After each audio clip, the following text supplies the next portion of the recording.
Olá pessoal, tudo bem? Sejam muito bem-vindos a mais uma aula. Agora eu estarei mostrando todas as funcionalidades aqui dentro desse comando Rotate, o Rotate normal, o Rotate avançado e o Rotate orientação. Só que para eu te mostrar como que esse comando funciona, nós vamos inserir alguns desenhos aqui na tela. O primeiro desenho que nós vamos inserir será esse site civil área 1. Clico, arrasto e solto na tela. O próximo desenho que nós vamos inserir, ele fica aqui no site Equipamentos, área 1.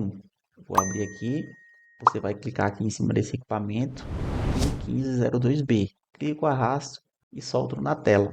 Vou aproximar, vou selecionar aqui essa bomba, vou vir aqui em cima e vou clicar no comando Rotate.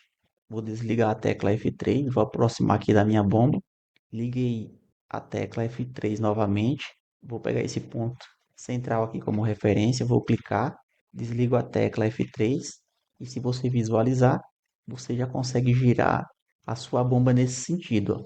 O grau de rotação você consegue controlar, como por exemplo eu vou digitar aqui 90 graus e essa bomba ela vai girar 90 graus em relação ao eixo de rotação, que foi exatamente naquele ponto onde você clicou.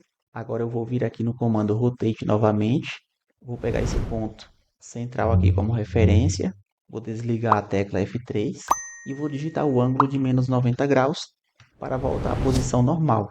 Para esse comando Rotate, eram somente esses pontos que eu queria explicar para vocês. E para finalizar essa aula, você vai vir aqui nessa aba View, nessa opção Remove, e vai remover todos os desenhos aí da sua tela. Vou ficando por aqui, um fortíssimo abraço e a gente se encontra na próxima aula.